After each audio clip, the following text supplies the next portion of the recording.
Budget committees cleared a bill that would ask voters to approve borrowing hundreds of millions of dollars more to buy open space. The bill now awaits action by the full Senate and Assembly. Environment correspondent Ed Rogers has that story. The Senate Budget Committee approved the Green Acres ballot question bill this morning. It was amended to reduce the amount borrowed from $600 to $400 million.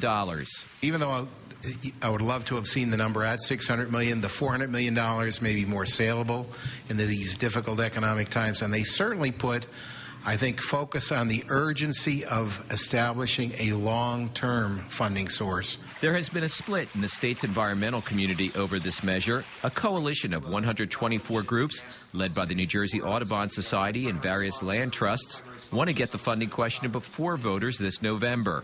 They say New Jersey voters have consistently approved Green Acres ballot questions and that the money is needed to pay for the purchase of 110,000 acres of open space and farmland in areas like the Highlands.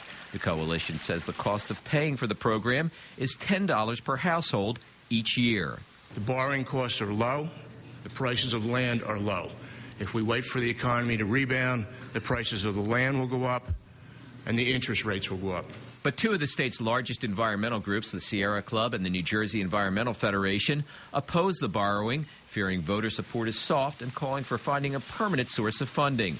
They also worry that money will be drained from Department of Environmental Protection programs to help pay off the bonds.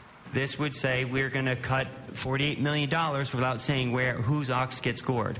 And we fear that DEP, which has already been disproportionately hit, will be even further disproportionately hit. And DEP's gone from 3,500 employees down to 3,000. So, I mean, there's a whole array of ways that that's going to have to be dealt with, whether it's public-private partnerships in the way of the future or, you know, whatever it might be as we go on a going-forward basis. Last year, Governor Corzine called for replenishing the Garden State Preservation Trust, but has been silent on a funding source.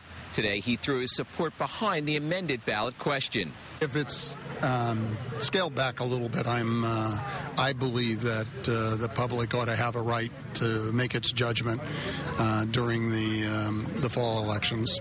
The bill has almost 50 co-sponsors in the Senate and Assembly combined. Supporters hope to get final approval in both houses before the legislature takes its summer recess.